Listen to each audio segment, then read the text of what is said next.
నమస్తే, welcome to city 24/7 top debate. నేను Suresh. Phone tapping తీగలాగితే BRS డొంక మొత్తం కదులుతోంది. ఇంటెలిజెన్స్ అదనపు ఎస్పీ భుజంగరావు వాగ్మూలంలో సరికొత్త సంచలనాలు వెలుగు చూశాయి.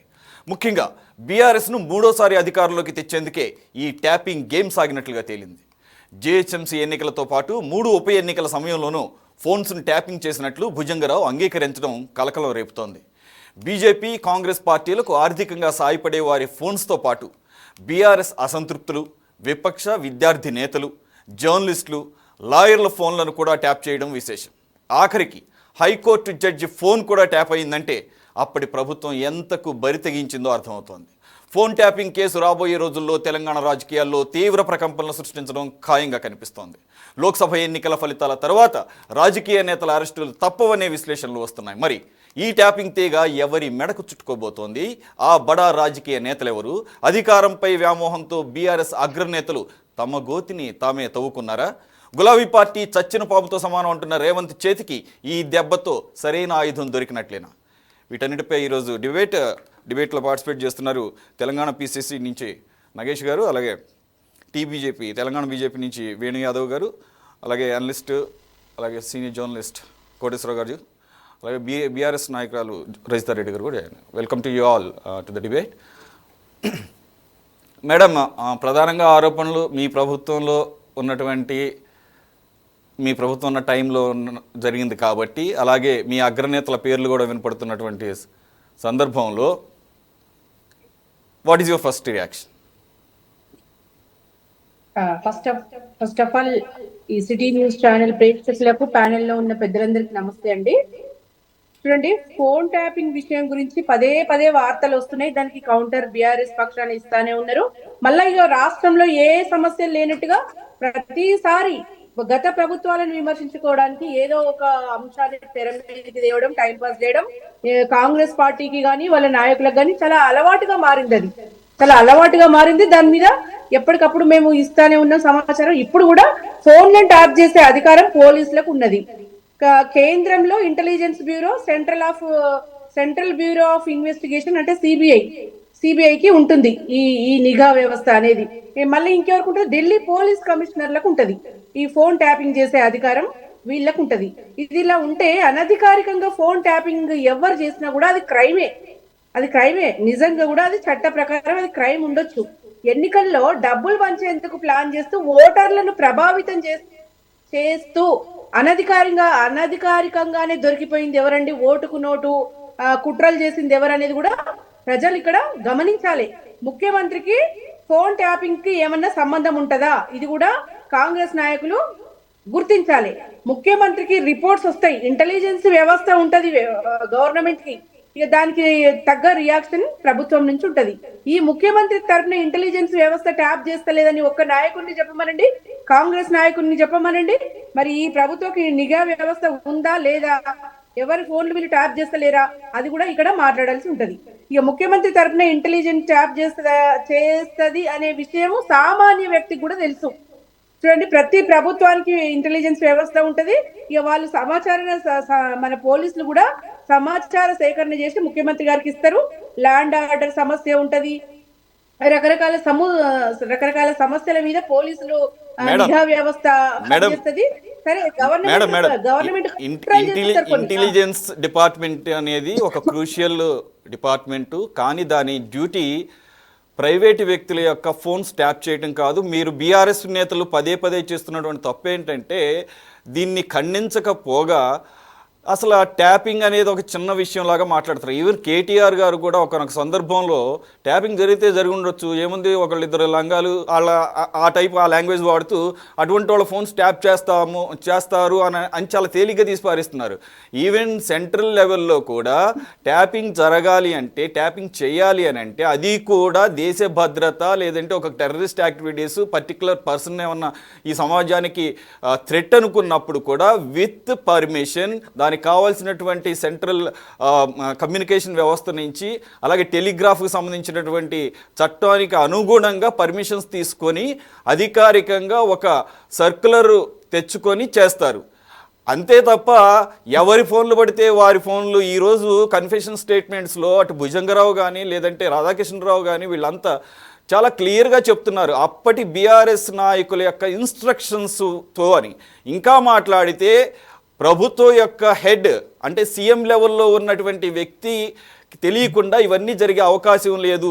అలాగే మీరు కూడా కొంత అడ్మిట్ చేస్తున్నారు ఖచ్చితంగా అధికారికంగానే జరుగుతుందని చెప్పి. కానీ ఇది మీరు చాలా చిన్న విషయంగా తీసేస్తున్నారు. అదే ఇక్కడ పెద్ద ప్రమాదం మీకు బీఆర్ఎస్. నేను ఏం చెప్తున్నా అంటే గూఢచారి వ్యవస్థ లేని ప్రభుత్వాలు ఉండవు, ఎక్కడ కూడా ఉండవు ప్రపంచంలో.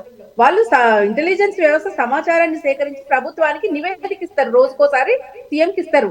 లా అండ్ ఆర్డర్ పటిష్టత కోసం కానీ గవర్నమెంట్ పై కుట్రలు జరిగితే అవి పసిగట్టి కాపాడే ప్రయత్నం చేస్తుంది పోలీస్ ఆఫీసర్స్. మరి బాంబు పేలుళ్ళు ఉంటాయి, కొన్ని అనధికార కార్యకలాపాలకు పాల్పడతారు కొందరు, కొన్ని దొంగల ముఠాలు ఉంటాయి, కొంతమంది ఫోన్లు చేయాల్సి వస్తుంది డెఫినెట్ గా కూడా. కానీ ఇక్కడ వాంగ్మూలం అలా లేదు కదా మేడం. వాంగ్మూలం ఎలా చెప్పి వీటిని దృష్టిలో పెట్టుకొని కాదు కదా మేము ఫోన్ ట్యాపింగ్లు చేసింది. విపక్ష నేతల యొక్క ఫోన్స్ ఎందుకు ట్యాప్ చేయాల్సి వచ్చింది, లేకపోతే వారికి ఆర్థిక సహాయం చేసేటటువంటి బడా పారిశ్రామికవేత్తలను ట్యాప్ చేశాము. అలాగే బీఆర్ఎస్ ను మూడోసారి అధికారంలోకి తీసుకురావడం పరమావధిగా పనిచేసామని చెప్పేసి మీ ప్రభుత్వ హయాంలో పనిచేసినటువంటి అధికారులు ఈ రోజు వాంగ్మూలం ఇస్తున్నారు. నేను అదే చెప్తున్నాండి, ఏ గవర్నమెంట్ అధికారంలో ఉంటే ఆ గవర్నమెంట్ కే పనిచేస్తుంది పోలీస్ వ్యవస్థ. వాళ్ళకు సంబంధించిన అనధికారిక కార్యకలాపాలను వాళ్ళు పసిగట్టి ముఖ్యమంత్రి గారికి చెప్పడమే వాళ్ళ బాధ్యత ఉంటది. దాన్ని బట్టి చర్య తీసుకుంటారు. ఇప్పుడు నకిలీ విత్తనాల స్కామ్ ఉంటది, వాటి మీద ట్యాప్ చేస్తారు. ఎవరు చెప్తారు? ముఖ్యమంత్రికి చెప్తారు. పోలీసులు ఎప్పటికప్పుడు ఫోన్ ట్యాపింగ్ ఎవరికి చేస్తారు? బాజాబ్తా చేస్తారండి. టెలిగ్రాఫ్ యాక్ట్ ప్రకారం 1869 యాక్ట్ ప్రకారం ఎట్లా చేస్తారు? రాష్ట్ర హోం సెక్రటరీ పర్మిషన్ తీసుకొని చేస్తారు. సేకరించిన సమాచారం డీవాలిష్ కూడా చేయొచ్చని ఒక చట్టం ఉందండి. నిర్ణీత వ్యవధి తర్వాత దాన్ని డీవాలిష్ కూడా చేయొచ్చని చట్టం ఉంది. అదేదో భయంకర వ్యవహారం అన్నట్టు, ఏదో కొండందవి ఎలుకను పట్టినట్టు ఏందండి ఈ రాద్ధాంతం? నేను చెప్తున్నా కదా, బాజాబ్తా గవర్నమెంట్ కు ఇంటెలిజెన్స్ వ్యవస్థ ఉంటది. ఆ వ్యవస్థ చేసే పనే అది. గవర్నమెంట్ కు ఎవరైతే అగెనిస్ట్ గా పనిచేస్తారో, గవర్నమెంట్ కూల్చాలని ఎవరైతే పనిచేస్తారో, ఓటుకు నోటు మంచి అడ్డగోలుగా అనధికార వ్యవహారాలు చేసే వాళ్ళ గురించి డెఫినెట్ గా పోలీస్ వ్యవస్థ పనిచేస్తుంది. దానికి ఉదాహరణ చూసినాం కదా మనం. పోలీసులను మన ఎమ్మెల్యేల కొనుగోలు విషయంలో కూడా మనకు రెడ్ హ్యాండెడ్ గా పట్టుబడ్డారు కదండి.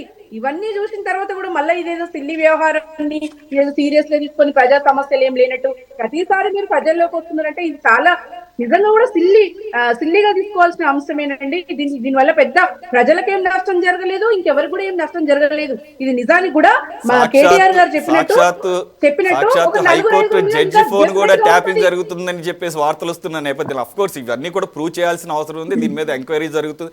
ఇదంతా కూడా వీరెవరైతే కన్ఫెషన్ స్టేట్మెంట్స్ ఈ రోజు ఇచ్చారో అవి కోర్టులో కూడా అడ్మిట్ చేయాలి. అలాగే దీని మీద ఎంక్వైరీ జరగాలని కాదంటలేదు. కానీ మీరు ఈ లోపల ఇంత తేలిగ్గా హైకోర్టు జడ్జి ఫోన్ కూడా ట్యాపింగ్ చేశామని చెప్పేసి నాకు అటు అక్కడ అడ్మిషన్ జరుగుతుంటే ఇది చాలా చిన్న విషయం అని మీరు అంటున్నారంటే మరి మీరు ఏమైనా మాట్లాడతారండి. ఇప్పుడు దీంట్లో చిన్న విషయాన్ని పట్టుకొని కొండందవి ఎలుకని పట్టినట్టు దీంట్లో ఏమైనా మాట్లాడతారు మీరు. హైకోర్టు జడ్జి అంటారు, రేపొద్దున అమెరికా ప్రెసిడెంట్ కూడా చేసిందని మాట్లాడతారు మీరు. ఒకరేమో ప్రభుత్వాన్ని కూర్చేందుకు కుట్రలు చేసిండు ఒక ఆయన.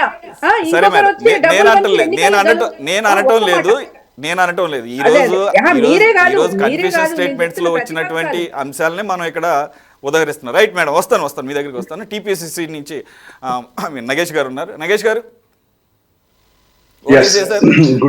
ఓటుకు నోటు కేసులో దొరికిపోయినటువంటి వ్యక్తి పరిపాలనలో ఉన్నాం ప్రస్తుతం.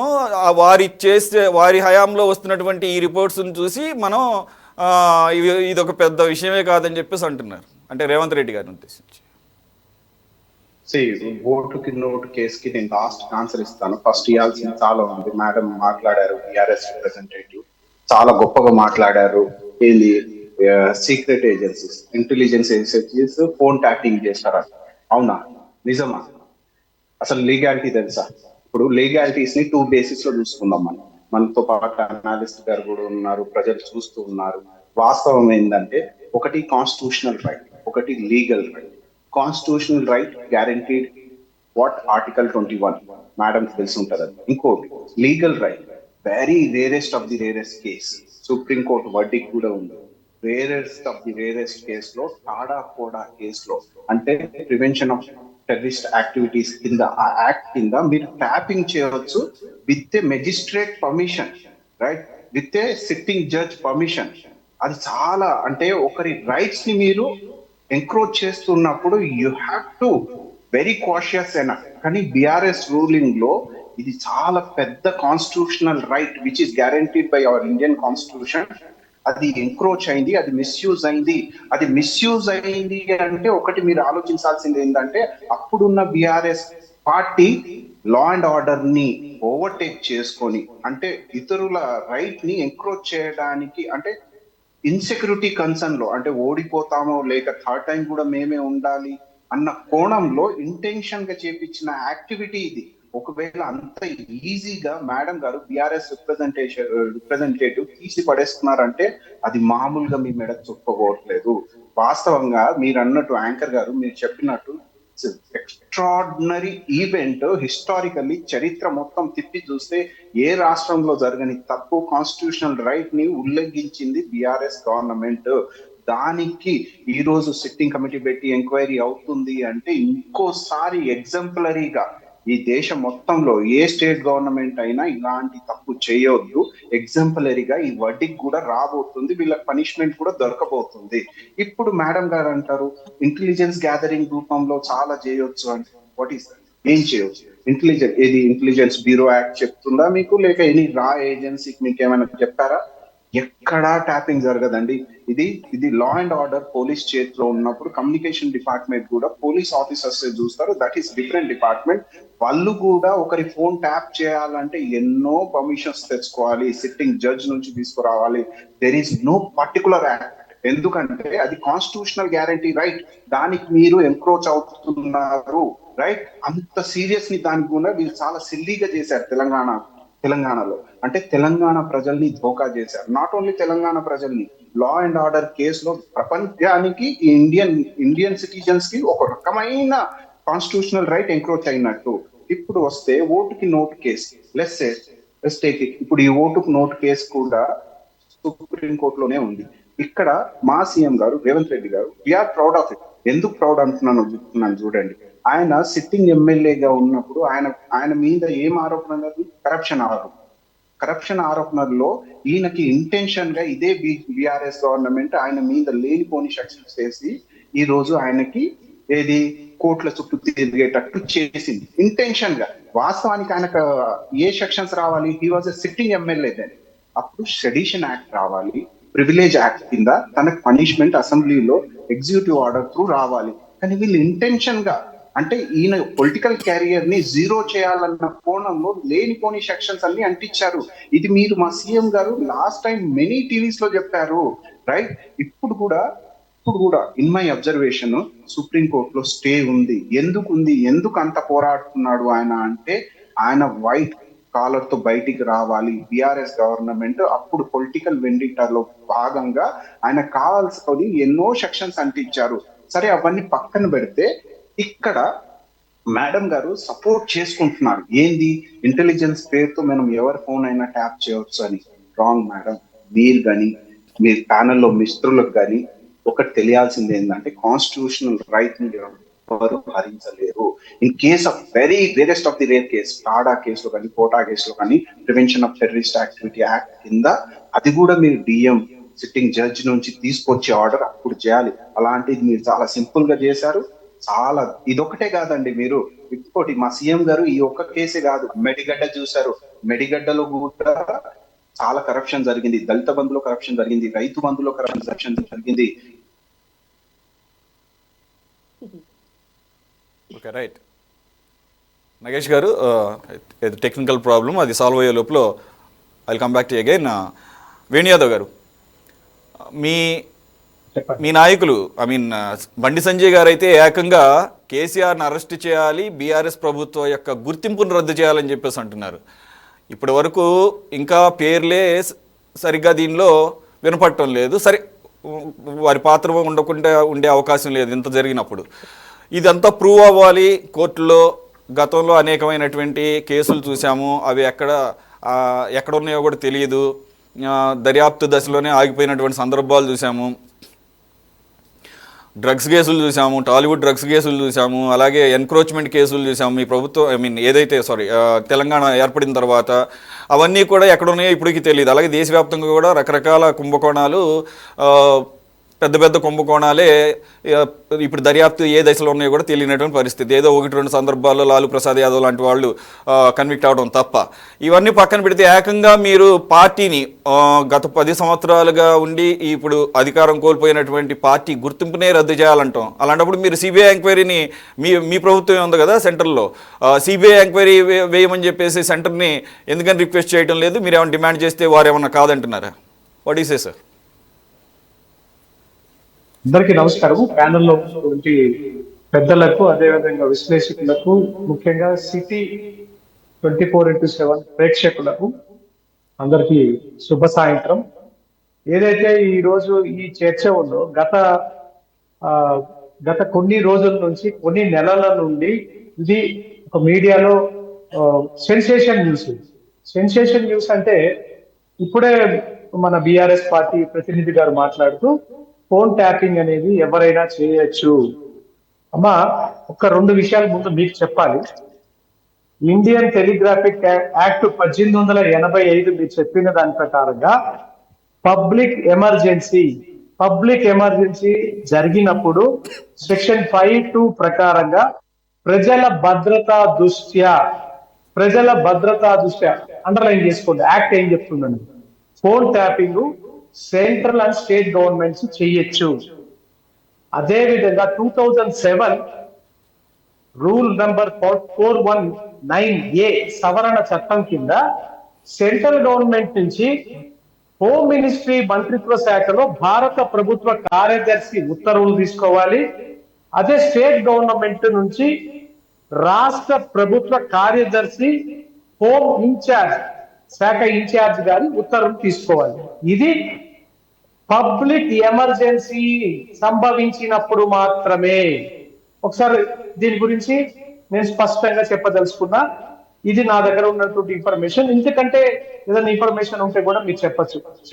మీడియా మన సిటీ 24x7 నేను విన్నవించుకున్నాను. ఇకపోతే మా పూర్వపు అధ్యక్షులు బండి సంజయ్ గారు, ప్రస్తుత జాతీయ ప్రధాన కార్యదర్శి గారు గతంలో అధ్యక్షులుగా ఉన్నప్పుడు కూడా పలుమార్లు మీ మీడియా వేదిక ద్వారా, మీడియా ఛానళ్లలో మా ఫోన్లు ట్యాపింగ్ జరుగుతున్నాయి, మా ఫోన్లు ట్యాప్ చేస్తున్నారు అని మీరు గత మీడియా ఆయన అధ్యక్షులుగా ఉన్నప్పుడు ఎన్నోసార్లు వెల్లడించడం జరిగింది. దానికి సంబంధించినటువంటి వార్తలు కూడా అప్పట్లో కూడా హెడ్లైన్స్ రావడం జరిగింది. ప్రస్తుత ప్రభుత్వము అధికార పార్టీ ప్రతిపక్ష పార్టీని నియంత్రించే ధోరణిలో ఫోన్ ట్యాపింగ్ జరుగుతుందని చెప్పినటువంటి వార్తను ఇప్పుడు నిజమైంది. కాబట్టి గతంలో మా అధ్యక్షులు బండి సంజయ్ గారు అన్న ప్రస్తావన తీసుకొచ్చినటువంటి సందర్భంలో ఇప్పుడు పార్టీని, సభ్యత్వాన్ని కూడా రద్దు చేయమంటున్నారు. రాజ్యాంగంలో వాస్తవంగా మీరు ఒక్కసారి గమనిస్తే మనము చట్ట ప్రకారంగా ముఖ్యమంత్రిగా రాజ్యాంగం మీద మనము ప్రమాణ స్వీకారం చేసేటప్పుడు ఎటువంటి రాజ్యాంగ నియమాలను మనము నిర్వర్తించుకుంటామో ఆ నియమాలను ఉల్లంఘించాడు. కాబట్టి నియమాలను ఉల్లంఘించి రోజు సీరియల్ ఎపిసోడ్లుగా వస్తున్నటువంటి కథనాలు కాకపోయినా యాదృచ్ఛికంగా భుజంగరావు స్టేట్మెంట్ ఈ రోజు పటాపంచలు చేసింది. రాధాకిషన్ రావు, అదే ఫస్ట్ ప్రభాకర్ రావు, రాధాకిషన్ రావు, భుజంగరావు, ప్రవీణ్ రావు, అదే విధంగా కల్వకుంట్ల కేసీఆర్ రావు, కల్వకుంట్ల తారక రామారావు, హరీష్ రావు. ఇక మీకు ఇంతకంటే క్లియర్ గా పేపర్లలో స్టేట్మెంట్లు హెడ్లైన్స్ లో వస్తున్నటువంటి ఈ సందర్భంలో మా అధ్యక్షులు సంజయ్ గారు చెప్పినటువంటి మాట ఇది ప్రజాస్వామ్యంలో జరిగినటువంటి పెద్ద ఘోరం అనే విషయాన్ని బిఆర్ఎస్ పార్టీని కేసీఆర్ చేసినటువంటి ఆయన ఒక ముఖ్యమంత్రి స్థాయిలో చేసినటువంటి ఆ యొక్క సంబంధిత ఘోరాన్ని, నేరాలను ప్రస్తావిస్తూ మా అధ్యక్షుల వారు చెప్పడం తప్పేం కాదు. ఇక విషయానికి వస్తే ఓటుకు నోటు కేసు. ఓటుకు నోటు కేసు కూడా మధ్యప్రదేశ్ సంబంధించి షిఫ్ట్ అయిందని చెప్పని కూడా తెలిసింది. అది పూర్తిగా నాకు దాని మీద ఇన్ఫర్మేషన్ తెలియదు. కానీ ఏదైనా కానీ ప్రస్తుత ముఖ్యమంత్రి రేవంత్ రెడ్డి గారు ఇంకా దీని మీద క్షుణ్ణంగా పరిశీలించి సిబిఐకి విత్ ఆధారాలతో ఇస్తే కూడా, సిబిఐ కూడా ఆల్రెడీ గతంలో సిబిఐ కూడా దీని మీద ఇన్వాల్వ్ అయినటువంటి సందర్భాలు కూడా ఉంది. సిబిఐ కూడా దీన్ని చేర్చమని కూడా చెప్పడం జరిగింది. అది కూడా మీరు ఒకసారి రికార్డు పరిశీలించవచ్చు. ఏది అయినా సరే ప్రజలకు ఒక అభద్రతా భావాన్ని సృష్టించి ప్రతిపక్ష రాజకీయ నేతలను లక్ష్యంగా చేసినటువంటి ఈ అరాచకాలు, ముఖ్యంగా వ్యాపారవేత్తలు, పారిశ్రామికవేత్తలను, కనీసము అడ్వకేట్లు, సిట్టింగ్ జడ్జీల ఫోన్లు, జర్నలిస్టుల ఫోన్లు ఈ విధంగా ఫోన్ ట్యాపింగ్ చేశారంటే తెలంగాణ రాష్ట్రాన్ని వచ్చిన తర్వాత అభివృద్ధి పదంలో జరుగుతున్నటువంటి చెప్పుకునేటువంటి తీరులో ఇటువంటి అన్నిటువంటి చేసినటువంటి ఈ యొక్క నియంతృత్వ ధోరణి అనేటటువంటిదే ఆయనకి శాపంగా మారేది. రేపు రాబోయే రోజుల్లో కూడా, భవిష్యత్తులో కూడా కేసీఆర్ పరిస్థితి ఇంకా ఘోరంగా ఉంటుంది. రేపు ఎంపీ ఎన్నికల రిజల్ట్స్ తర్వాత మీరు ప్రత్యక్షంగా చూస్తారు. ప్రజలు ఆయనకి ఇచ్చినటువంటి, ఆయనకి రేపు ఇచ్చే తీర్పు మీకు అర్థమవుతుందని చెప్పి ఈ వేదిక ద్వారా చెప్తారు. ఓకే, కోటేశ్వరరావు గారు, ఇది నిజంగానే రాజ్యాంగం కల్పించినటువంటి ఒక హక్కు, అంటే ప్రాథమిక హక్కును కూడా వయలేట్ చేసినట్టే. మిత్రుడు చెప్పినట్టు article 21 is right to life. Right to లైఫ్లో భాగంగా ప్రైవసీ అనేది కూడా దానిలో భాగంగానే వస్తుంది, వ్యక్తిగత గోప్యత హక్కు అనేది. దీన్ని వయలేట్ చేసినప్పుడు ఈవెన్ సామాన్య పౌరుడు కూడా డైరెక్ట్గా అగైన్ ఆర్టికల్ 32 బేస్ చేసుకుని పిల్ కూడా వేయచ్చు, డైరెక్ట్ సుప్రీంకోర్టులో లిటిగేషన్ పిల్ కూడా వేయచ్చు. కాబట్టి ఎప్పుడైతే హక్కులకు భంగం కలిగిందో, ఇది ఏకంగా ప్రభుత్వమే చేసింది, ప్రభుత్వంలో ఉన్న పెద్దల ఇన్స్ట్రక్షన్స్తో మేము చేసామని చెప్పేసి ఇప్పుడు బ్యూరోక్రాట్స్ అధికారులు చెప్తున్నారు. కాబట్టి ఇది చివరికి ఎవరి మెడకు చుట్టుకుంటుంది? ఇప్పుడు ఎవరైతే అడ్మిట్ చేస్తున్నారో, కన్ఫెషన్ స్టేట్మెంట్స్ ఇస్తున్నారో ఆ అధికారులకు చుట్టుకుంటుందా, లేదంటే పైనుంచి ఇచ్చినటువంటి ఇన్స్ట్రక్షన్స్ ఇచ్చినటువంటి ఆ నాయకులకు చుట్టుకుంటుందా? మీ అబ్జర్వేషన్. ఇప్పటి వరకు ఫోన్ ట్యాపింగ్ లో బాధ్యులుగా ఉన్నటువంటి వాళ్ళు, దాన్ని నిర్వహించినటువంటి వాళ్ళు ఇచ్చినటువంటి కన్ఫెషన్ స్టేట్మెంట్స్ ప్రకారం ఎవరి పేరైతే, అంటే మంత్రులుగా, ముఖ్యమంత్రులుగా ఉన్నటువంటి వాళ్ళు లేదా పార్టీ నాయకులుగా ఉన్నటువంటి వాళ్ళు ఎవరి పేర్లు అయితే వాళ్ళు మెన్షన్ చేస్తున్నారో వాళ్ళందరినీ కూడా విచారించడానికి పిలుస్తారనేటువంటిది తర్వాత జరగబోయేటువంటి ప్రక్రియ. అందువల్ల ఇప్పుడు మన మేడం గారు చెప్పినట్లు, మేడం గారు చెప్పిన మాదిరే ఆ విచారణకు హాజరయ్యేటువంటి కేసీఆర్ కానివ్వండి, కేటీఆర్ కానివ్వండి, కన్సర్న్డ్ ఎవరైతే ఉన్నారో వాళ్ళందరూ అదే విధమైనటువంటి స్టేట్మెంట్ అక్కడ ఇవ్వాలనేది ఈ సందర్భంగా నేను చెప్తున్నా. మేడం గారు కూడా వాళ్ళకి అదే చెప్పాలి, అట్లాగే మాట్లాడాలి. అలాగే మాట్లాడితే అప్పుడు అసలు విషయాలన్నీ కూడా, మరికొన్ని విషయాలు కూడా బయటకు వస్తాయి.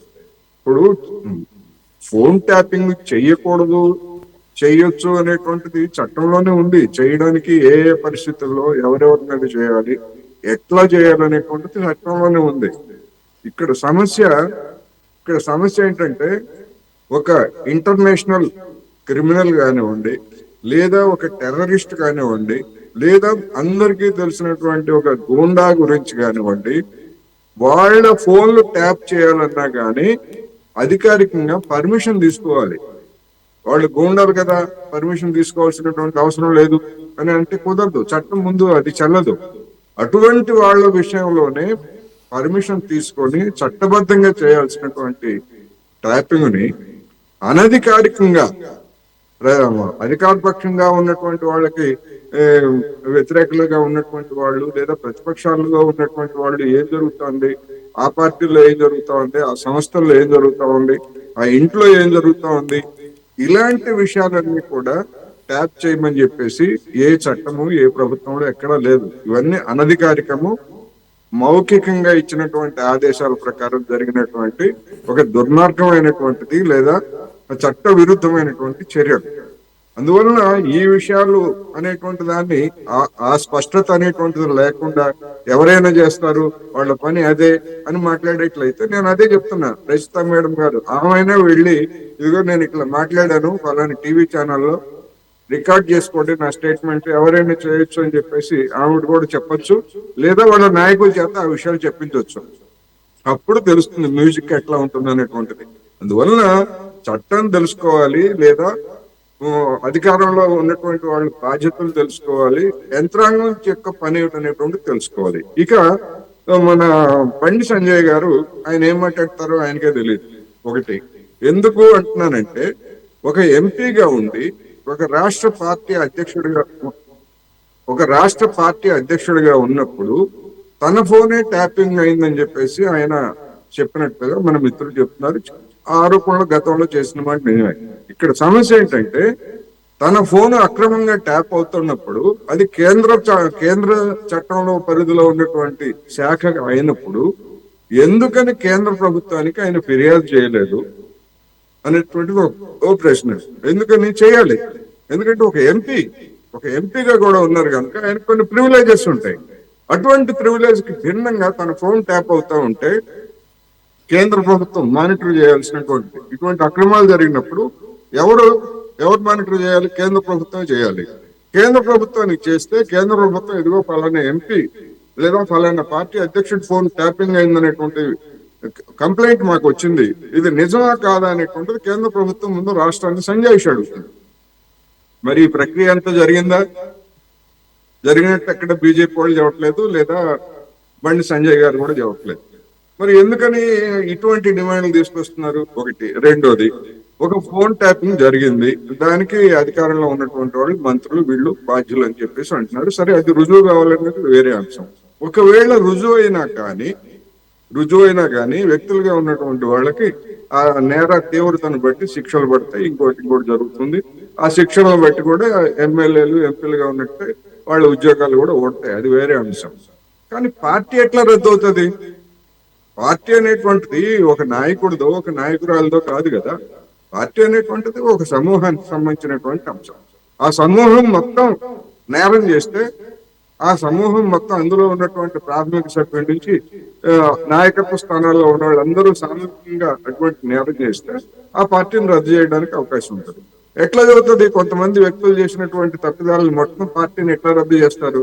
అదే అసలు డెమోక్రటిక్ సూచన అది. ఒక డెమోక్రసీలో అటువంటి డిమాండ్ ని ఏ విధంగా చేస్తారు? ఆయన ఏమైనా చిన్న చితక మనిషి కాదు, ఎంపీ రాష్ట్ర అధ్యక్షుడిగా పనిచేశారు. అంటే మీడియాలో ప్రచారం కోసం మనం ఏది పడితే అది మాట్లాడొచ్చు అనేటువంటి వాళ్ళు తయారవుతున్నారు. అందులో బండి సంజయ్ గారు కూడా ఒకళ్ళు ఉన్నారేమో అనేది నాకు అనిపిస్తుంది. అందుకని ఎవరైనా కానీ చట్టం ఒక డిమాండ్ చేయాలంటే దానికి ఒక హేతుబద్ధత ఉండాలి. ఎట్లా రద్దు చేస్తారండి? ఒక దానిలో నేరం అయిపోయిన తర్వాత ఎవరైనా నేరం చేస్తే, ఒక వ్యక్తి నేరం చేస్తే, కొంతమంది వ్యక్తులు నేరం చేస్తే మొత్తం పార్టీని ఎట్లా రద్దు చేస్తారు? అందువల్ల అది అసంబద్ధమైనటువంటి డిమాండ్. చర్యలు తీసుకోమని డిమాండ్ చేయొచ్చు, లేదా వాళ్ళ దగ్గర ఉన్నటువంటి ఆధారాలు ఇవ్వచ్చు, వాళ్లే కంప్లైంట్ ఇవ్వచ్చు, నా ఫోన్ కూడా ఫలానా రోజు ఫలానా సమయంలో ట్యాప్ అయింది అని ఇవ్వచ్చు, అది వేరు. కానీ రాజకీయ పరమైన అంటే సమస్య తీవ్రతని పక్కదారి పట్టించడానికి లేదా డైల్యూట్ చేయడానికి ఇటువంటి పనికొస్తాయనేది ఈ సందర్భంగా నేను చెప్పదలుచుకున్నాను. రెండోది, ఈ కేసులో నాకు తెలిసినంత వరకు ఏ రాజకీయ నాయకుడు, మంత్రి గాని, ముఖ్యమంత్రి గాని, లేదా మరొకళ్ళు గాని ఎక్కడ రాతపూర్వకంగా సంతకం చేసి ఫలానా రేవంత్ రెడ్డి గారిది లేదా ఫలానా రజితారెడ్డి గారిది ఫలానా కోటేశ్వరరావుది మీరు ట్యాప్ చేయండి అని చెప్పేసి ఎక్కడ రాతపూర్వకంగా కమిట్ అయ్యేటువంటి అవకాశమే లేదు.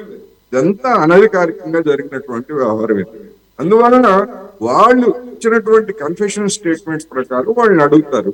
అడిగిన తర్వాత వాళ్ళ వివరణ ఏదో ఇస్తారు. కానీ ఆ కన్ఫెషన్ స్టేట్మెంట్ కి అవసరమైనటువంటి ఆధారాలని పోలీసు శాఖ సమర్పిస్తేనే ఎవరైనా ఇటువంటి వ్యక్తుల మీద కోర్టులు చర్యలు తీసుకోవడానికి అవకాశం ఉంటుంది తప్ప, లేకపోతే కోర్టులు వాళ్ళని వదిలేస్తే ఎవరైతే ఈ కన్ఫెషన్ స్టేట్మెంట్ ఇచ్చి ఈ పనులు చేశారో అధికారులు వాళ్ళకి తగినటువంటి కోటేశ్వర నా పాయింట్ కూడా అదే.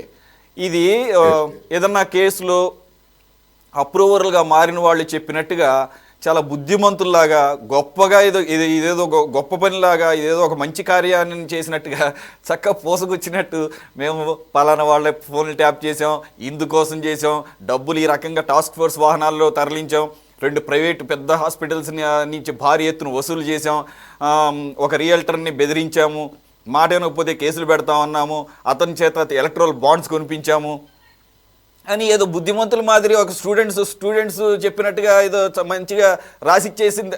అది కూడా కొద్దిగా ఆశ్చర్యం కలిగిస్తోంది ఇక్కడ. ఇప్పుడు రాజకీయాల్లో ప్రతిదీ ఆశ్చర్యం కలిగిస్తుంది, ప్రతిదీ ఒక కామెడీగా కూడా మారేటువంటి పరిస్థితి ఉంది. అందుకని నేను చెప్తున్నా, వీళ్ళు చెప్పే వాటి అన్నింటికి అధిక ఆధారాలని చూపించాల్సినటువంటి బాధ్యత ఎవరిది? రేవంత్ రెడ్డి సర్కార్ది. ఒకవేళ ఇదిగో మేము చెప్పాల్సిందంతా చెప్పేశాము, మేమంతా రిటైర్ అయిన వాళ్ళం, లేకపోతే మేము నిందితులుగా ఉన్నటువంటి వాళ్ళు, మేమేం చేయగలిగింది ఇది, మేము చెప్పాల్సింది చెప్పాం, రుజువు చేయాల్సిన బాధ్యత రేవంత్ రెడ్డి సర్కార్దే అన్నట్టుగా ఉంది వ్యవహారం. అందుకని ఏం చేస్తారు అనేటువంటిది తర్వాత జరగబోయేటువంటి దాన్ని చూసినప్పుడు తగినటువంటి ఆధారాలని వీళ్ళు ఎట్లా సంపాదిస్తారు ఏమిటి అనేటువంటిది చూడాలి. ఇటువంటి అప్రూవర్లుగా మారినటువంటి వాళ్ళు రేపు ఏం చెప్తారంటే, లేదు మా మీద 3rd degree ప్రయోగించారు మమ్మల్ని అరెస్ట్ చేసినప్పుడు, అందుకని మేము ఆ విధంగా చెప్పాల్సి వచ్చింది అని చెప్పేసి రేపు కోర్టులో చెప్పారనుకోండి, ఏమవుతుంది? అనేక సందర్భాల్లో మనం చూసాం కదా, సాక్షులుగా ఉన్నటువంటి వాళ్ళు లేదా అప్రూవర్లుగా ఉన్నటువంటి వాళ్ళు అడ్డంగా మాట్లాడినటువంటి మనం చూసాం కదా. అందుకని దీనిలో ప్రస్తుతానికైతే రాష్ట్ర ప్రజానీకానికి ఒక విధంగా చెప్పాలంటే నా అభిప్రాయం ప్రకారం జరిగింది వాస్తవం, అందులో ఎలాంటి సందేహం లేదు. వాళ్ళు జరిగినట్టు చెప్తున్నారు, అందరికీ తెలిసినటువంటి వాస్తవం అది. ఏ విధంగా జరుగుతుందో, ఏ విధంగా జరిగిందో వివిధ సందర్భాల్లో దీనికి రుజువులు ఎట్లాగా అనేది ప్రధానమైనటువంటి సమస్యగా భావించాలండి. ఓకే, నగేష్ గారు, నిజంగానే ఇప్పుడు ప్రతి అంశాన్ని అంత కూలంకషంగా చాలా విపులంగా నిజం చెప్పాలంటే ఏదో ఒక మంచి కార్యానికి చేసామన్నట్టుగా చెప్తే ఈ స్థాయిలో జరిగి ఉంటుందా అనే అనుమానాలు కూడా వినిపిస్తున్నాయి. అంటే ఆఖరికి వ్యాపారవేత్తలని, అలాగే స్టూడెంట్ లీడర్స్ని, జర్నలిస్టులని వాళ్ళ ఫోన్లు కూడా ట్యాపింగ్ చేసాము, ఇంకా మాట్లాడితే వాళ్ళ కుటుంబ సభ్యుల ఫోన్లతో పాటు వాళ్ళ వెహికల్స్ని కూడా ట్రాక్ చేసాము అని ఇంత పోసుకొచ్చినట్టు చెప్పడం కూడా కొంత అనుమానాలు. అందులోనూ వాళ్ళు ఎవరిని చిన్న చితక స్థాయి వాళ్ళు కాదు, ఒక బాధ్యతాయుతమైన పదవుల్లో పోలీస్ వ్యవస్థలో ఏ స్థాయిలో అడ్మిట్ చేస్తే ఏ రకమైనటువంటి పర్యవసానాలు రేపు ఉండబోతాయి ఇవన్నీ తెలిసిన వాళ్ళే ఒక టైంలో ఏమన్నా 3rd degree ఉపయోగించారు వేరే వాళ్ళ మీద, మరి వీళ్ళ మీద ఉపయోగించే స్థాయి ఉంటుందా లేదో మనకు తెలియదు. మీరేమంటారు నగేష్ గారు? ఎందుకంటే ఇప్పుడు గవర్నమెంట్లో ఉన్నది మీది, అంటే కాంగ్రెస్ గవర్నమెంట్ ఉంది, మరి ఇది నిష్పక్షపాతంగా జరుగుతుందా లేదా అనేది కూడా ఒక అనుమానాలు అయితే రేకెత్తిస్తుంది. ఫస్ట్ థింగ్, తప్పు జరిగే ముందు వాళ్ళ మైండ్ సెట్ ఏదో మనం గుర్తిద్దాం. ఫస్ట్ మీరు అబ్జర్వ్ చేస్తే సెంట్రల్ నుంచి రెస్పెక్టెడ్ ప్రైమ్ మినిస్టర్ వస్తారు తెలంగాణ రాష్ట్రానికి, ఇక్కడ సీఎం అబ్సెంట్ ఉంటాడు, అంటే ప్రోటోకాల్ ని కూడా ఉల్లంఘించారు. ఎట్ ద సేమ్ టైం ఇప్పుడు కాన్స్టిట్యూషనల్ రైట్ అయిన ఆర్టికల్ 21 లో ఉన్న రైట్ ని వీళ్ళు ఉల్లంఘించారు, అంటే ప్రీ ప్లాన్డ్ గానే చేశారు. ఇందాక అనాలిసిస్ గారు వాళ్ళు చెప్పారు, ఏదైనా సరే డెమోక్రసీలో ఆర్ అడ్మినిస్ట్రేషన్ లో రిటర్న్ ఆర్డర్ లో ఉంటే దాని మీదనే చర్యలు తీసుకుంటారు, ఏది కోర్ట్ ఆఫ్ లా. కానీ ఎవరైతే వేగ్ గా సుయోమోటోగా వాళ్ళు డీజీపీగా ఉన్నప్పుడు, ఎస్పీగా ఉన్నప్పుడు వాలంటరీగా చేశారు అంటే మినిస్టర్స్ వాళ్ళందరూ సేఫ్ అయినట్టు. అంటే వీళ్ళందరూ వాలంటరీగా చేశారు అంటే వీళ్ళకి సపోర్ట్ ఉంది. ఫస్ట్ థింగ్, బీఆర్ఎస్ కున్న సపోర్ట్ ఏందో మనం గ్రహించాలి. వీళ్ళు కాన్స్టిట్యూషనల్ రైట్ ని ఉల్లంఘిస్తున్నారు. బీఆర్ఎస్ బండి సంజయ్ గారు ప్రెసిడెంట్ ఉండి అంటారు ఏమని, డెమోక్రసీలో ఇది ఎన్నటికీ జరగవద్దు, అంత ఘోరం జరిగింది అని. అయితే సెంట్రల్ లో మీరే ఉన్నారు, ఏం చేశారు? బీజేపీ అంటే బీజేపీ అండా దండా ఉన్నట్టేగా. Somewhere you have to understand this corner. ఎందుకంటే సెంట్రల్ నుంచి సపోర్ట్ లేకపోయి ఉంటే, ఒకవేళ ప్రోటోకాల్ మిస్సింగ్, పిఎం గారు వచ్చినప్పుడు సీఎం గారు రిసీవ్ చేసుకోవట్లేదు, ప్రోటోకాలే సరిగా పరిపాలిస్తలేరు అంటే ఎప్పుడైనా ముట్టికాయలు వేసారా అంటే వేయలేదు. ఇంకోటి, వీళ్ళకు బీజేపీ వాళ్ళకు కూడా తెలిసి ఉంటది, ఇక్కడ ఆర్టికల్ 21A ఎంక్రోచ్ అవుతుంది, మిస్యూజ్ అవుతుంది అన్న కోణంలో కూడా చూడాలి. ఒకవేళ సెంట్రల్ లో బీజేపీ గవర్నమెంట్ ఉంది, they are serious about the democracy అన్నప్పుడు ఇక్కడ మీరు సోవర్నిటీ అనేది ఒక తెలుగులో ఏమంటారు, సోవర్నిటీ కాన్సెప్ట్ ఉంటుంది. సోవర్నిటీ అనేది only not for the context of India, దేశం మొత్తంలోనే కాదు, ఇండివిజువల్ పర్స్పెక్టివ్ లో కూడా చూడాల్సిన అవసరం ఉంది. Sovereignty of one individual, you are encroaching it, you are entering in a private life of somebody, అంటే you got a support from the central government too అన్నప్పుడే వీళ్ళు అంత ఫ్రీ హ్యాండెడ్ గా అంత విచ్చలవిడిగా చేసిన సంఘటన ఇది. అంటే ఆర్టికల్ 21A ఇది మిస్యూజ్ అవ్వడానికి రీజన్ బీజేపీది ఎంత హస్తమో బీఆర్ఎస్ ది కూడా అంతే హస్తం ఉంది. ఎందుకంటే అప్పుడు ఇప్పుడు వీళ్ళిద్దరు ఒక్కటే. ఒకవేళ వీళ్ళు ఆర్టికల్ 21A మిస్ అవుతుంది అని సంజయ్ గారు అని ఉంటే తీసుకెళ్లి he's being a MP parliament లో రేస్ చేయాల్సిన అవసరం ఉంది అని చేశారా? లేదే. అంటే ఫ్రీ హ్యాండ్ ఎవరికి ఇచ్చారు? బీఆర్ఎస్ ఇచ్చారు కదా. అంటే ఇప్పుడు జరగాల్సింది ఏంటంటే కాంగ్రెస్ రెస్పాన్సిబుల్ ప్రజలు ఎన్నుకున్న గవర్నమెంట్ గా తెలంగాణకి ఆర్థికంగా, పొలిటికల్ గా, సోషల్ గా ఎన్ని అన్యాయాలు, ఇంజస్టిస్ జరిగాయో అది చూపించడానికి ప్రయత్నంలో భాగమే ఈ ట్యాపింగ్ కేసు. ఒక కోణం మెడిగడ్డ నుంచి, పేపర్ లీకేజ్ నుంచి ఈ రోజు జరిగిన ఈ ఫోన్ ట్యాపింగ్ వరకు ఇవన్నీ కాంగ్రెస్ ముందుకు ఎందుకు తీసుకొస్తుంది అంటే ఒకప్పుడు చిత్తశుద్ధిగా సోకాల్ టిఆర్ఎస్ ఈ రోజు బిఆర్ఎస్ గా మారింది పొలిటికల్ గెయిన్ కోసం, కానీ తెలంగాణ రాష్ట్ర ప్రజల కోసం కాదని. డెఫినెట్ గా రాబోయే రోజుల్లో ఇది చాలా పెద్ద ఇష్యూ అవుతుంది.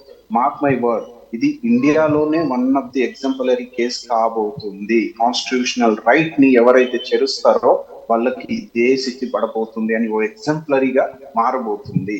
ఇదైతే నా అబ్జర్వేషన్. ఓకే మేడం, ఈ ఈవినింగ్ కాసేపటి క్రితమే ఈడీ తన స్టేట్మెంట్లో మొదటిసారి కేసీఆర్, అంటే నేననేది ఢిల్లీ మద్యం కేసుకు సంబంధించి, దానిలో కవిత కేసీఆర్ గారికి పూర్తి స్థాయిలో ముందే ఇన్ఫర్మేషన్ ఇచ్చింది, ఆఖరికి కొంతమందిని పరిచయం చేసిందన్న అని కేసీఆర్ గారి పేరు మొదటిసారి ప్రస్తావించడం జరిగింది ఈడీ. సో ఇవన్నీ చూస్తుంటే డైరెక్ట్గా తెలంగాణ ముఖ్యమంత్రి గారు ఒక పక్కనేమో ఫోన్ ట్యాపింగ్, ఇంకో పక్కన ఇప్పుడు లేటెస్ట్గా ఆల్రెడీ కవిత కూతురు కవిత దాంట్లో అరెస్ట్ అయ్యి జైల్లో ఉన్నారు. ఆవిడికి బెయిల్ కూడా లభించినటువంటి తరుణంలో కేసీఆర్ పేరు ప్రస్తావించడానికి మీరు ఎలా చూస్తారు? ఇది డెఫినెట్ గా రాజకీయ కుట్ర అనిపిస్తలేదండి? మరి ఇన్ని రోజులకు ఈ రోజు కేసీఆర్ గారి పేరు వచ్చిందండి. ఇంతమంది వీళ్ళు తవ్వకాలలో ఇంతమంది బయటపడ్డప్పుడు రాని కేసీఆర్ గారి పేరు ఈ రోజే వచ్చిందండి బయటికి. ఇదంతా కూడా రాజకీయ కుట్ర అండి. అసలు అది కేసే కాదు, ఆమె పాత్ర ఎక్కడ ప్రత్యక్షంగా లేదని బాజాప్తా వాళ్ళు చూపిస్తున్నారు. మనీ ట్రాన్సాక్షన్ లో ఎక్కడ కూడా కవిత గారి పేరు డైరెక్ట్ గా లేదు, అసలు కవిత గారి హస్తమే లేదని చెప్పిన వీళ్ళు ఈ రోజు ఈ ఫేక్ కేసును పట్టుకొని టీవీ సీరియల్ లెక్క 2 ఏళ్ల నుంచి సాగిస్తూ ఎక్కడా కూడా స్ట్రాంగ్ రీజనే లేదు, డెఫినెట్ గా ఆ కేసును కొట్టేయాల్సిన పరిస్థితి వస్తుందని చెప్పిన వాళ్ళే ఈ రోజు మళ్ళీ కేసీఆర్ గారికి చెప్పి చేసింది అని చెప్పేసి ఏదో కొత్తగా సృష్టిస్తున్నారు తప్పితే ఇది రాజకీయ కోణంలో చూస్తే ఇది రాజకీయ కుట్రనేనండి. కేసీఆర్ గారి పేరు ఎందుకు తీసుకొస్తున్నారండి? ఇన్ని రోజులు లేనిది ఇవాళ కేసీఆర్ గారిని బయటకు తీయాల్సిన పరిస్థితి అంటే వీళ్ళు రాజకీయ గేమ్, ఇది కుట్ర. అంటే కేసీఆర్ గారిని ఎదుర్కోలేక ఒక వాళ్ళ డాటర్ అయినటువంటి కవిత గారిని అడ్డం పెట్టి ఏదో కేసును ఇచ్చేయాలి, మన ఎలక్షన్ల ముందు ఏదో బీఆర్ఎస్ ను దెబ్బతీయాలనే కుట్రతో ఇదంతా చేసిండ్రు. ఇక ఇవేవి కూడా ఎక్కడ కూడా ఆమె ప్రత్యక్ష హస్తం ఉందని చెప్పి ఎక్కడ తేలకపోవడంతో మన కేసీఆర్ గారిని దీంట్లోకి తీసుకొస్తుండ్రు. ఇది నిజమండి, వీళ్ళు చేసింది ఏం లేదు. ఆ కేసు కూడా పెద్ద కేసే కాదని చెప్పిండ్రు కదండి. మరి ఇంక అనేక సార్లు మనం టీవీలో చూస్తున్నాము, అనేక నేతలు కూడా ఎక్కడ కూడా కవిత గారి ప్రస్తావనే లేదు. అక్కడ కవిత గారు ఇప్పుడు ఇన్ని మనీ లాండరింగ్ కేసులో 1 రూపాయి కూడా ట్రాన్సాక్షన్ చేసినట్టుగా సాక్ష్యం లేదని చెప్తున్న తరుణంలో మరి వాళ్ళ కేసీఆర్ గారి పేరు ఎందుకు తీసుకొస్తున్నారో వాళ్ళకే తెలియాలి. ఇవన్నీ బీజేపీ కానీ కాంగ్రెస్ కానీ ఏమీ లేదండి, వీళ్ళు చేసేది ఏముండదు. చేసిన పని చేసే వాళ్లకు ఏదో చేసి వీళ్ళు, నాకైతే ఇక ప్రజలకు కూడా అర్థమైంది, నాకు కూడా అర్థమైంది, మీకు కూడా అర్థమైంది, ఇది కేసే కాదు. డెఫినెట్ గా ఆమెకు బెయిల్ వస్తుంది, ఆమె చాలా మళ్ళీ మంచిగా పునీతంగా బయటకు వస్తుందండి. డెఫినెట్ గా త్వరలోనే బెయిల్ వచ్చే ఛాన్సెస్ ఉన్నాయి. ఇప్పుడు ఫస్ట్ వీక్ లో, నెక్స్ట్ మంత్ ఫస్ట్ వీక్ లో వస్తుంది అని చెప్పేసి కూడా, ఎందుకంటే ఆధారాలు కరెక్ట్ గా లేవు. డెఫినెట్ గా ఆమె కోర్టుకు వెళ్ళింది, మళ్ళీ దాని మీద ఆమె పాజిటివ్ రియాక్షన్ వస్తుంది, డెఫినెట్ గా కూడా ఆమెకు బెయిల్ వస్తుంది, అందులో సందేహమే లేదు.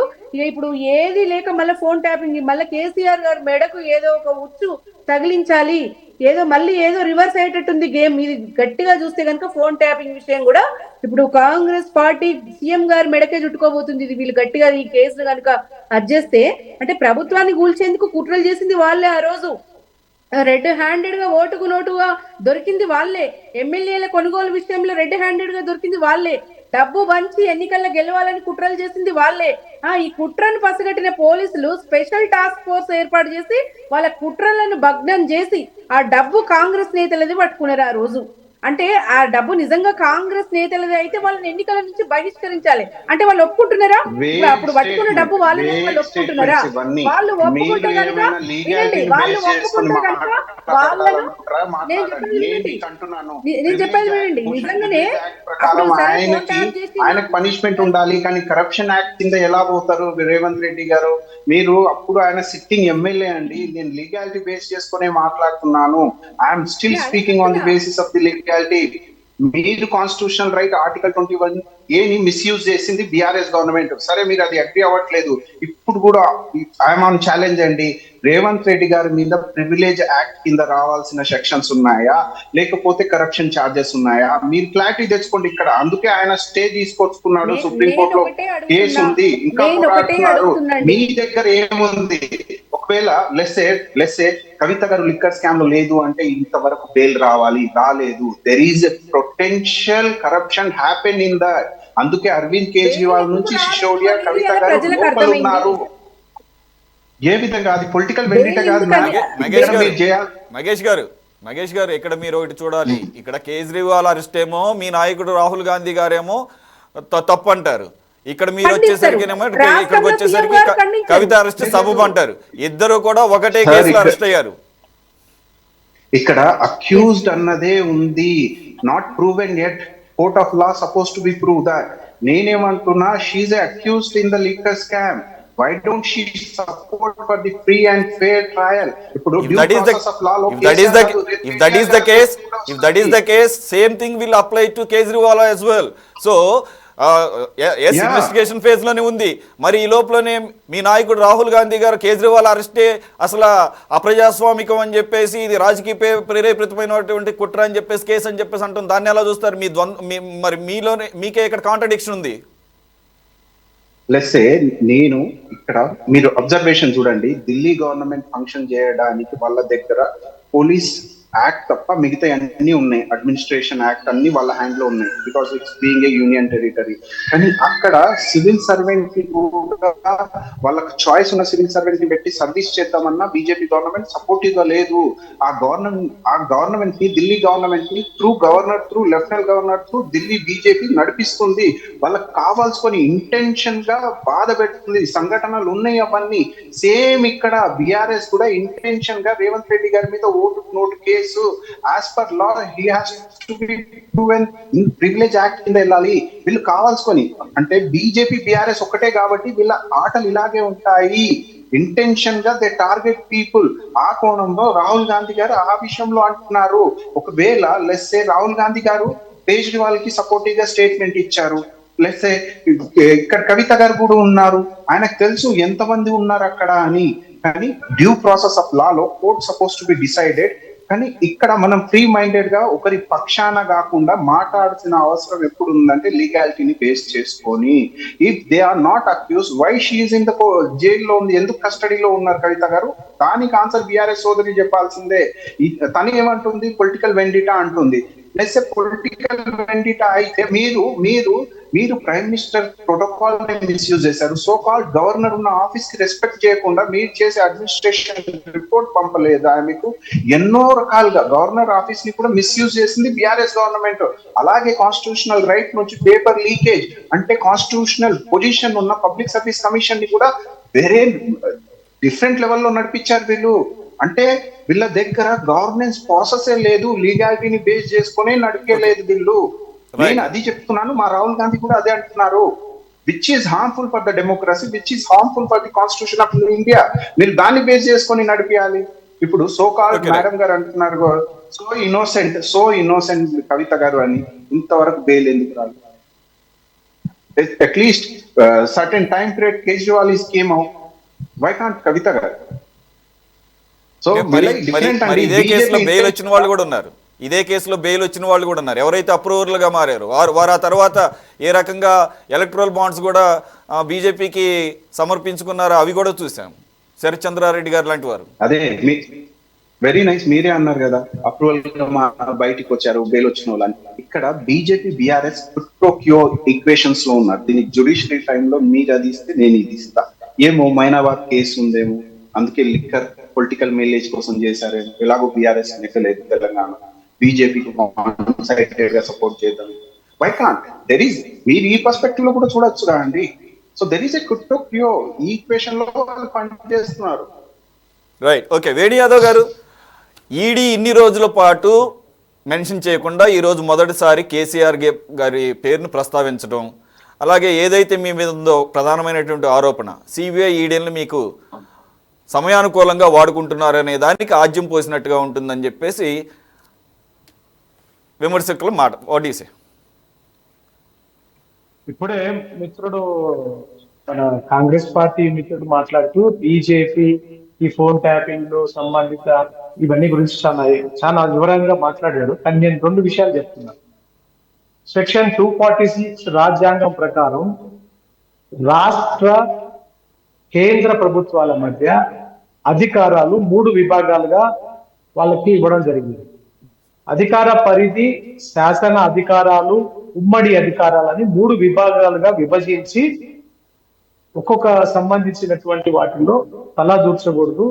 జాతీయ స్థాయిలో రాష్ట్రం తలదూర్చకూడదు, రాష్ట్ర స్థాయిలో జాతీయ కేంద్ర ప్రభుత్వం ఇంటర్ కాకూడదు అనేటువంటి కొన్ని రాజ్యాంగం సెక్షన్ 246 ప్రకారంగా 3 విభాగాలు విభజించి ఈరోజు మన రాజ్యాంగం జరుగుతుంది.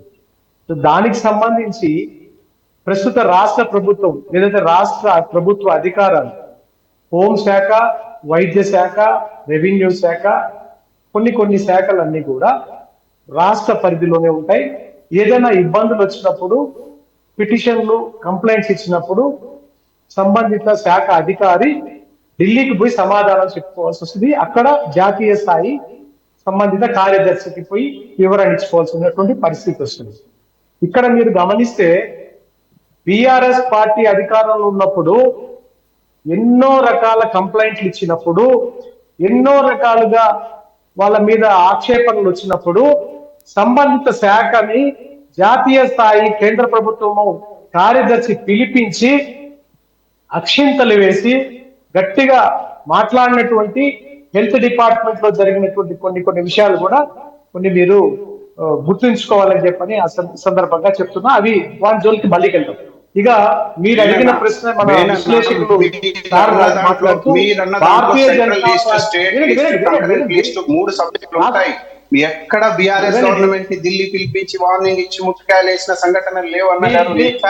మీ బీజేపీ గవర్నమెంట్ మీరు అన్నట్టు స్టేట్ లీస్ట్ అయిన ఢిల్లీ సబ్జెక్ట్ కి ఎంక్రోచ్ అవుతుంది, మిస్ అడ్మినిస్ట్రేషన్ అవుతుంది.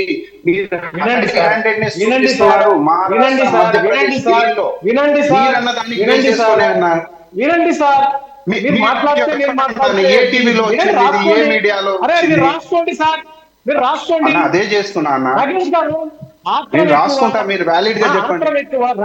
రాసుకో నీట్ గా రాసుకోనైనా బంగారు విను. ఇక విశ్లేషకులు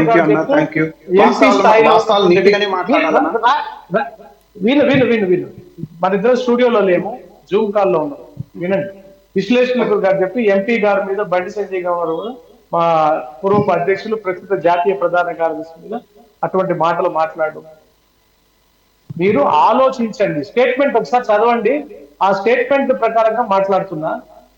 ఒక్కసారి మాట్లాడినటువంటి మాటలు ఏంటంటే, ప్రెస్ వేదికగా మాట్లాడినటువంటి మాటలు ఏంటంటే, ఒకసారి కేసీఆర్ చేసినటువంటి ఈ యొక్క విషయాన్ని బీఆర్ఎస్ పార్టీ అంటే బీఆర్ఎస్ నేతలు ఫోన్ ట్యాపింగ్ పాపంలో భాగం పంచుకున్నందున అవసరమైతే బీఆర్ఎస్ పార్టీ గుర్తింపు రద్దు చేసే అంశంపై ఆలోచించాలన్నారు. సీఎం రేవంత్ రెడ్డి సిబిఐతో సమగ్ర విచారణ జరిపించాలని డిమాండ్ చేయడం జరిగింది. అనాలిసిస్ గారికే కాదన్నా, నాకు కూడా డౌట్. బీఆర్ఎస్ పార్టీని రద్దు చేయడం ఏందన్నా, అప్పుడు దానికి నాకు అర్థం కాదు. BRS party is idea party at the state level. BRS నే రద్దు చేద్దాం అంటున్నారా? అంటే సబ్జెక్ట్ లేనట్టు అన్నది అనాలిసిస్ గారు కాదు, నాకు కూడా డౌట్ ఉంది. ఫోన్ ట్యాపింగ్ తో సైబర్ దాడికి పాల్పడినటువంటి ముఖ్యమంత్రి కేసీఆర్, వర్కింగ్ ప్రెసిడెంట్ కేటీఆర్, పలువురు బీఆర్ఎస్ నేతలు ఫోన్ ట్యాపింగ్ భాగంలో టోటల్ గా పార్టీలో కీలకమైనటువంటి వ్యక్తులందరూ ఉన్నారు కాబట్టి, హరీష్ రావు, కేటీఆర్, కవిత అందరూ ఉన్నారు కాబట్టి ఇటువంటి ప్రజల యొక్క వ్యక్తిగత స్వేచ్ఛను ఉల్లంఘించారు కాబట్టి పార్టీని రద్దు చేయడం తప్పు ఏంటని ఆలోచించాలని చెప్పాడు. తప్పేం లేదు. పదే పదే వేణు గారు, నాగేష్ గారు కాసేపు ఆ సబ్జెక్ట్ పక్కన పెడదాం. రైట్, అది అడుగుతారు ఒక్కొక్కసారి రాజకీయ పరమైనటువంటి డిమాండ్లో భాగంగా సాధ్యాలను కూడా పక్కన పెట్టి అడుగుతుంటారు. కాసేపు నాదో డౌట్, రవణ అనే వ్యక్తిని, బ్రిజ్ భూషణ్ అనే వ్యక్తిని, హిజాబ్, హిలాల్, హలాల్, బజరంగ్ దళ్ అంటున్న పార్టీని ఏం చేయాలండి? డెమోక్రసీని కాపాడుకోవాలంటే ఏం చేయాలి? రైట్, అంటే వేణుగారు అంటే మిత్రుడు నగేష్ గారు అనేది ఏంటంటే, మరి అలా అనుకుంటే ఎన్నిసార్లు రద్దు చేయాలి ఈ బీజేపీని? మాట్లాడితే ఇది మతపరమైనటువంటి అంశాలను లేవనెత్తేటటువంటి పార్టీని, మరి అన్నిటికన్నా ముందు బీజేపీని పార్టీని రద్దు చేయాలేమని చెప్పేసి ఆయన కంపారిటివ్గా అడుగుతున్నటువంటి. నల్గొండలో ఒక పోలీస్ కానిస్టేబుల్ ఒక భార్యాభర్తల వాళ్ళ మధ్య ఫోన్ ట్యాపింగ్ చేసి ఆ మహిళలను లైంగికంగా వేధించినటువంటి సంఘటన కూడా ఉందండి. ఈ ఫోన్ ట్యాపింగ్ ఆఖరికి పోలీస్ కానిస్టేబుల్ కూడా వాడుకున్నారండి. అవునవును, it's very serious issue. It's big crime, no doubt about it. అసలు సామాన్యుడి వ్యక్తిగత గోప్యతకే ఈ రాజ్యాంగం అంతటి హక్కులు కల్పించినప్పుడు అది ఏ విధంగా సపోర్ట్ సిస్టమ్ గా ఉంటుందో చూద్దాం. ఇప్పుడు రాబోయే ఎంక్వైరీలో బీజేపీ ఎంత సపోర్టివ్ ఉంటుందో ఇదే కేసు మీద చూద్దాం. సూపర్ ఓటుకు నోటు కేసు కూడా దానికి కూడా సపోర్ట్ ఉండదు. ఎక్కడ సపోర్ట్ ఏ ప్రభుత్వం లేదు. రాబోయే రోజుల్లో కీలకమైనటువంటి పరిణామాలు ఎదుర్కోవాల్సి వస్తుంది. తీర్పు కూడా ఆ విధంగా ప్రజలు ఇవ్వబోతున్నారు. జూన్ 4 తర్వాత ప్రణాళికలో ప్రధానమంత్రి ఏం చేస్తారనేది. ఓటుకు నోటు కేసు అనేది నిన్న మొన్నటి జరిగింది కాదు సార్. ఓటుకు నోటు కేసు అనేది నిన్న మొన్న జరిగింది కాదు, దాదాపుగా దశాబ్ద కాలం అనుకుంటా, నాకు గుర్తులేదు. మరి ఇన్ని సంవత్సరాలు ఏం చేశారంటే ఇప్పుడు రేవంత్ రెడ్డి గారు ముఖ్యమంత్రి అయ్యారు కాబట్టి, కాంగ్రెస్ అధికారంలో వచ్చింది కాబట్టి ఇప్పుడు బయటికి తెస్తామంటున్నారా? ఇదే ప్రాబ్లం. ఇది ఏంటంటే సెలెక్టివ్ గా జరుగుతోంది అనేదే ఇక్కడ మీ మీద ఉన్నటువంటి ప్రధానమైనటువంటి విమర్శ. ఇప్పుడు అది కోర్టు పరిధిలో ఉంది. కోర్టు పరిధిలో, సుప్రీం కోర్టు పరిధిలో ఉంది. జూన్ 24వ తారీఖును వాయిదా వేసింది.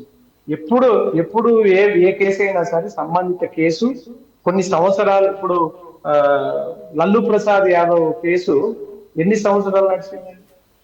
లల్లు ప్రసాద్ యాదవ్ దాణా స్కామ్ కానివ్వండి, కాంగ్రెస్ ప్రభుత్వంలో 2 లక్షల కోట్ల రూపాయల స్కాములు చెప్తే అన్ని కూడా చెప్తున్నారు. మనకి ఎన్ని స్కాములు జరిగాయి, యూపీఐలో ఎన్ని లక్షల కోట్ల రూపాయల స్కాములు జరిగాయి, బొగ్గు స్కామ్, రకరకాల స్కాములు ఏమయ్యాయి అంటే వాటిని అన్నిటికీ రిజల్ట్ వస్తుంది.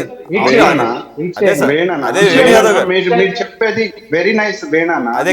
నాదో డౌట్, నాది చిన్న డౌట్, మీరే ఆన్సర్ ఇవ్వాలన్నా. పాత బొగ్గు కుంభకోణం తేలక ముందే కొత్త బొగ్గు కుంభకోణాలు కూడా వచ్చేస్తున్నాయి. వేణు యాదవ్ గారు, ఇప్పుడు మోదీ గారు ఏమన్నారు? 100 రోజుల ప్రణాళిక రెడీ అయ్యింది, మాకు 400 సీట్లు ఎందుకు ఇవ్వాలి, దీనివల్ల ఉపయోగం ఏంది, ఏం చేయబోతున్నాము అన్ని కూడా మనం సిటీ 224/7 మన వేదికగా మళ్ళీ మాట్లాడుకుంటాం. ఇబ్బంది ఏం లేదు. సో ప్రస్తుత చర్చలోకి వస్తే, రాష్ట్రంలో జరిగినటువంటి ఈ యొక్క పెద్ద దుర్మార్గం అంటే ఏదైతే ఈ దుర్మార్గానికి ప్రజలు ఆ కేసీఆర్ పాలనకు చరమగీతం పాడిన సందర్భం కూడా మనం వేణన చిన్న డౌట్ నువ్వు క్లియర్ చేసి సారీ నగేష్ గారు ఒక్క నిమిషం ఆగండి. నగేష్ గారు ఒక్క నిమిషం, మీరు మాట్లాడుతురు కానీ లెట్ హిమ్ కంప్లీట్ వేణు గారు. నేనేమంటే ప్రజలు ఆల్రెడీ తీర్పు ఇచ్చారు, ప్రభుత్వం లేకుండా చేశారు, ప్రజలు అన్ని తెలుసుకున్నారు.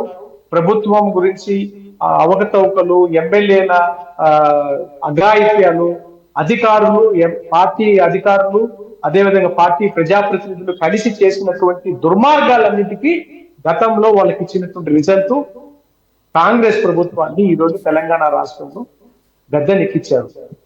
ఇప్పుడు ఏదైతే అవినీతి కానివ్వండి, ప్రాజెక్టులలో కాళేశ్వరంలో అవినీతి కానివ్వండి, ఫోన్ ట్యాపింగ్ కానివ్వండి, ఇవన్నీ రాష్ట్ర పరిధిలో ఉన్నటువంటి అంశాలను పూర్తిగా నివృత్తి చేయాల్సినటువంటి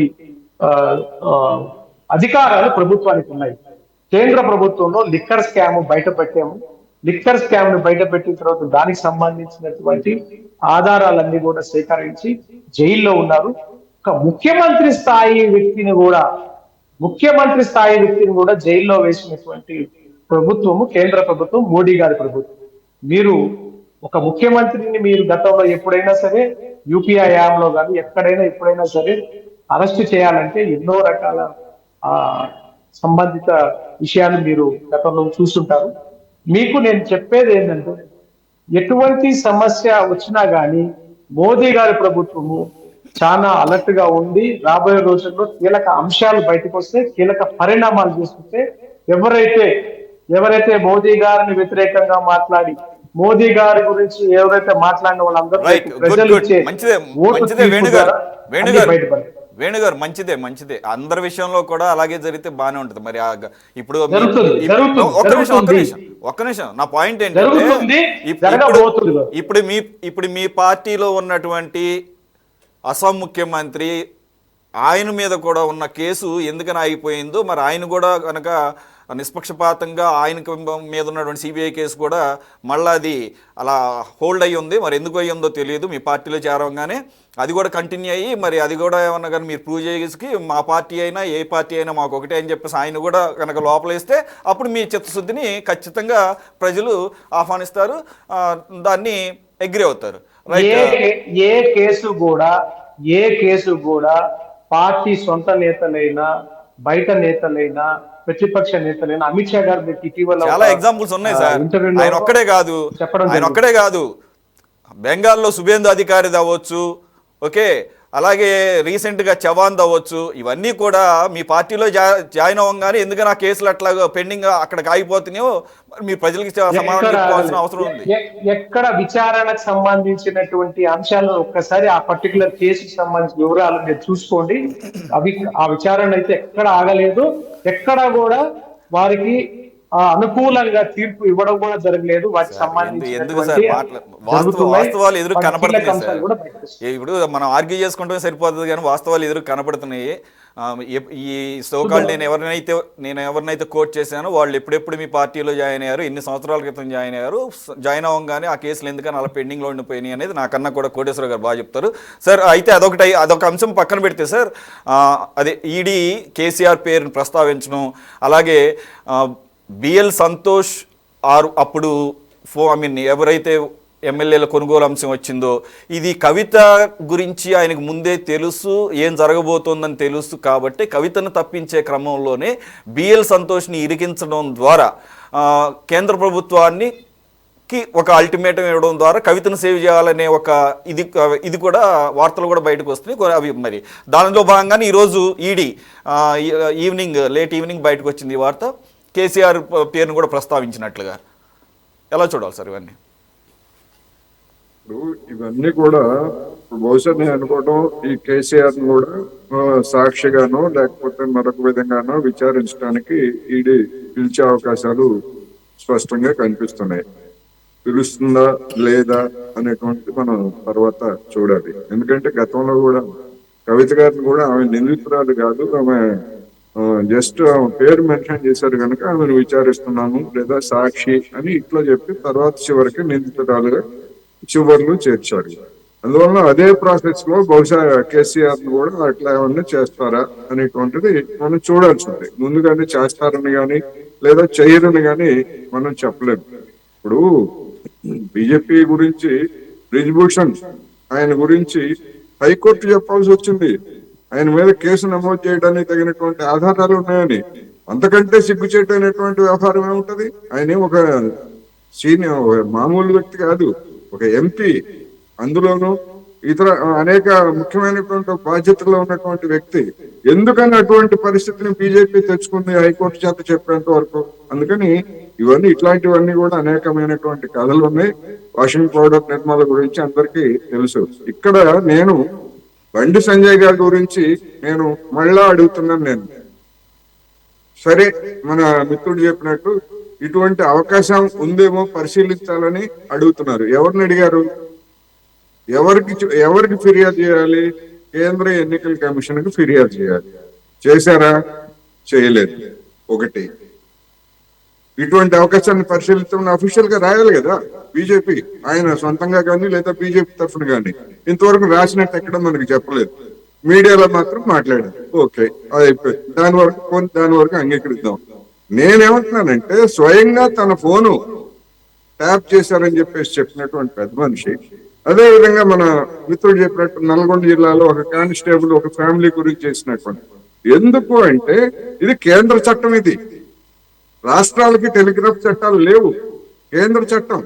ఈ కేంద్ర చట్టాన్ని దుర్వినియోగం చేసినప్పుడు, ఒక రాష్ట్రంలో ఇంత పెద్ద ఎత్తున దుర్వినియోగం చేసినప్పుడు, కేంద్రానికి సుమోటోగా తీసుకొని రాష్ట్ర ప్రభుత్వాన్ని సంజాయిషి అడిగేటువంటి హక్కు ఉంటది. ఏమిటి ఈ చట్టం ప్రకారం మీ రాష్ట్రంలో ఇలాంటి జరుగుతున్నట్టు వార్తలు వస్తున్నాయి, ఇందులో వాస్తవం ఎంత, కానిది ఎంత అనేటువంటి అడిగేటువంటిది ఉన్నది. ఇంతవరకు అట్లా అడిగినట్టు గాని లేదా అలా అడగమని చెప్పేసి బండి సంజయ్ గారు ఎప్పుడన్నా అడిగారా? బీఆర్ఎస్ పార్టీ రద్దు చేయడానికి ఉన్నటువంటి అవకాశాల గురించి చూడమని చెప్పారు తప్ప, కేంద్ర చట్టాన్ని ఉల్లంఘిస్తా ఉంటే, రాష్ట్రంలో ఈ విధంగా దుర్వినియోగం చేస్తా ఉంటే కేంద్రం జోక్యం చేసుకోవాలని లేదా సంజాయిషి అడగాలని రాష్ట్ర ప్రభుత్వాన్ని ఎందుకని ఆయనకు నోరు రాలేకపోయింది?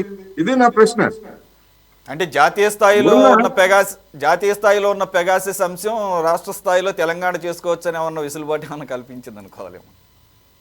అదే కనిపిస్తా ఉంది. ఇప్పుడు నేను అనేది, బండి సంజయ్ గారు వ్యక్తిగతంగా తన ఫోన్ ట్యాప్ అన్నారు, ఆయన ఎంపీ, లేదా రాష్ట్రంలో ఇటువంటివన్నీ కూడా జరుగుతున్నాయని చెప్తున్నారు.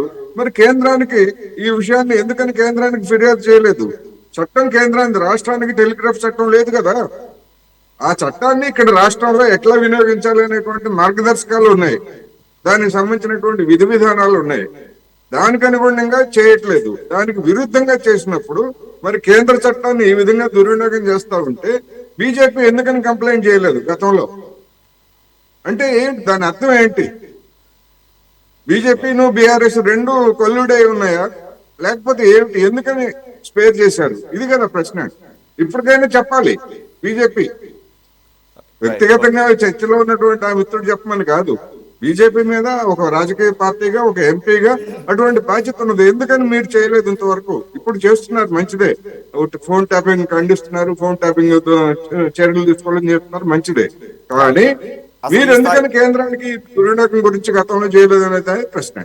అదే ఇక్కడ దాకా రావడానికి ఎందుకని అంత విసులుబాటు, లేకపోతే అంత నిర్లక్ష్యం కనపడింది, లేకపోతే ఇది కావాలని చేశారా లేదనేది మీ ప్రశ్న. పక్కన కాసేపు సార్, మనం we are in the last minutes of the debate. Nagesh garu, నాకు ఇందాక వేణన్న మాట్లాడుతుంటే కొన్ని స్టేట్మెంట్స్ చెప్పారు. వేణన్న ఏమంటున్నారంటే, మోడీ వ్యతిరేకతగా ఉన్న వాళ్ళని ఎవరిని వదిలిపెట్టాం అన్న. Very nice. మోడీ వ్యతిరేకత ఎవ్వరు లేరన్న. మేము మెరుగైన సమాజం కోసం మాట్లాడుతున్నాము, ఆ సంవిధాన్ని కాపాడుకోవాలని సత్యాన్ని బేస్ చేసుకొని మాట్లాడుతున్నాము. అదేమో మీరు చూడాల్సింది. ఇంకోటి, బ్రిజ్ భూషణ్, రవణ, బిల్కిస్ బాను, సేన్గర్, మధ్యప్రదేశ్ లో 7 మంది మహిళలు, మైనర్ పిల్లల మీద అత్యాచారం చేసిన బీజేపీ నాయకుల్ని ఏం చేయబోతున్నారు? అదే ఎంపీ కొడుకైన కార్లు, మన రైతుల మంది నుంచి కార్లు తీసుకెళ్లిన సంఘటనలు యూపీలో జరిగాయి. ఆయన పైన ఎలాంటి చర్యలు తీసుకోబోతున్నారు? సోకాల్ రవణ ఎక్కడో మీరే దాపెట్టారు, రేపెల్లుండి ఎప్పుడు వస్తా అంటుండు, ఆయన మీద ఎలాంటి చర్యలు తీసుకోబోతున్నారో నాకు తెలియదు.